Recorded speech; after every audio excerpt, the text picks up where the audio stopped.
Tonight, you remember everything. Every meal, every conversation, every slight. Nothing ever fades again. Sounds like a superpower. Ask anyone who actually has it, and they will call it a burden.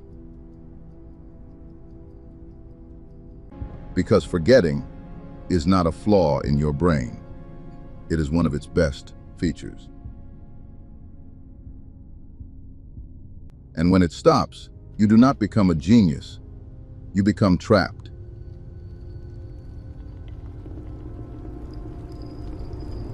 But the worst part is not what you remember. It is what you can no longer do.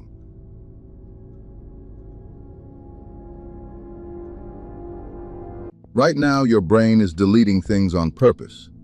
Not failing, deleting. Cells called microglia physically prune away the connections you have not used.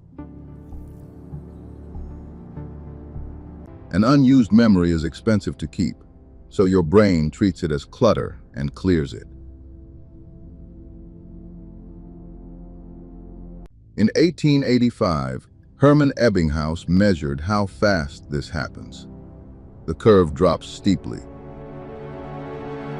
He found roughly half of new material gone within an hour, most of it within days. That sounds like a defect. It is actually housekeeping, and without it, nothing else works. Here is why. Memory is not a recording. Every time you recall something, you rebuild it.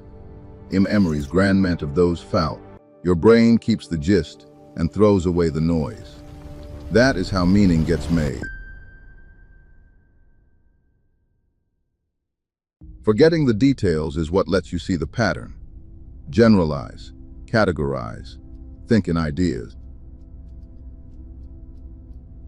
Remember every chair you have ever seen, and you may never form the idea of a chair.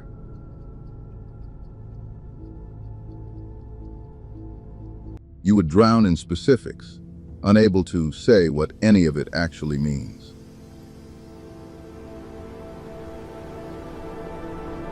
Perfect recall does not make you smarter. It can make abstraction almost impossible. Now, the harder cost. Forgetting is also how you survive being hurt. Ordinary memories fade at the edges. The sting dulls. That is the mechanism of moving on. Take it away, and every humiliation stays as sharp as the day it happened. Not soften. Arguments from 20 years ago arrive with their original heat. And forgiveness becomes almost impossible because you can never stop replaying the evidence. You would not be haunted by the past. You would be living inside it, permanently.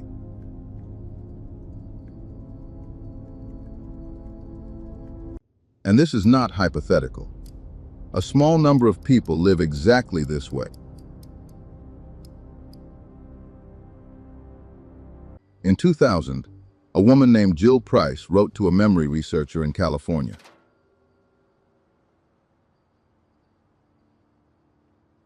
She could recall almost every day of her life since she was 14 years old.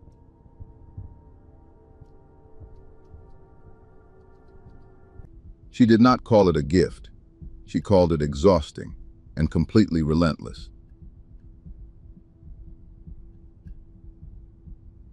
Researchers named it hyperthymesia.